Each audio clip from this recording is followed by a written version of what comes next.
እግዚአብሔርን የእውነት የምትወጁ ይመስልሻል? እግዚአብሔርን የምር ከሚወዱ ሰዎች ቀንታችሁ አታውቁም? በጣም በሚወዱ ሰዎች ማለት ነው። ብዙ ጊዜ ጸሎታችንም ጾማችንም አገልግሎታችንም የግድ መሆን ስላለበት የምናደርገው ሰው ስለሚጾም እንጾማለን፣ ጾም ስለሆነ እንጾማለን፣ ጸሎት መድረግ ስላለበት እናደርጋለን። የምር እግዚአብሔር ናፍቆን እግዚአብሔር ማውራት አምሮን ጸሎት አድርገን እናውቃለን?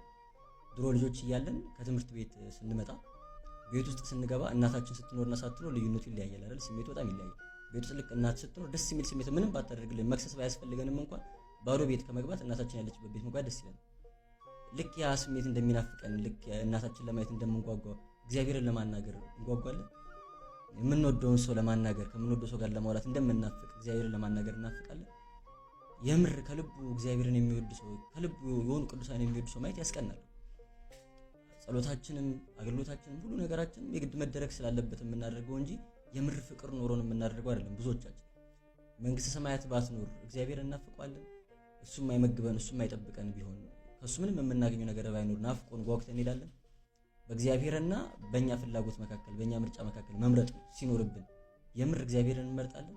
ከራሳችን አጉድለን ከራሳችን ቀንሰን ፍቅራችን ይውሸት።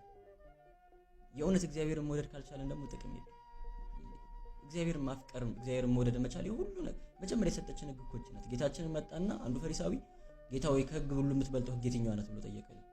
ጌታችን ሲመልስለት ጌታ አምላክን እንደ ነፍስ አድርገው ውደድ፣ በሙሉ ኃይል በሙሉ ጉልበት ውደድ የሚለው ሕግ ይበልጣል አለ። አይታችሁ ከሆነ ግን 10 ትእዛዛት ላይ እንደዛ የሚል ሕግ የለም። ጌታችን እንደዛ ያለው የ10 ትእዛዛትን ስንጠቀላቸው ወይ ፍቅር እግዚአብሔር ወይ ፍቅር ቢጽ ከዚህ ቀጥሎ ደግሞ እግዚአብሔር ውደድ ከሚለው ሕግ ቀጥሎ ደግሞ ባልንጀራ እንደራስ አድርገው ውደድ የሚለው ሕግ ይበልጣል ብሎ ጌታችን እንዳስተማረ ማለት ነው። እግዚአብሔርን ከልቡ መውደድ የቻለ ሰው ሁሉን ነገር ማሸነፍ ይችላል። ለእግዚአብሔር ያለው ፍቅር እውነተኛ ጀንዊን የሆነ ሰው የሆነ ነጠላ የምንለብሰው ሰው እንዲያየን ካልሆነ ምን ዘምረው ከበሮ የምንመታው ሰዎች እንዲያውም ካልሆነ ከበሮ ይዘን የምንሽከረከሩ ለምንድን ነው? እግዚአብሔር ደስ እንዲለው በጣም የሚያምር ልብስ ለብሰን ቤተክርስቲያን የምንሄደው እግዚአብሔር ደስ እንዲለው በእኛ ልብስ ደስ እንዲሰኝ ነው አይደለም። ሰዎች እንዲያውም ሁሉን ትተን ግን እግዚአብሔር ብቻ እንዲወደን እግዚአብሔር ብቻ እንዲያየን ማድረግ ከቻለን ያ እውነተኛ ክርስትና እና ፍቅሩ እንዲያድርብን መጸለይ እንልመድ። እስቲ እንሳል። ጌታ ሆይ በቃ ልውደድ፣ አንተ እያመመህ እንደወደድከኝ እያመመኝ ደግሞ ልውደድ።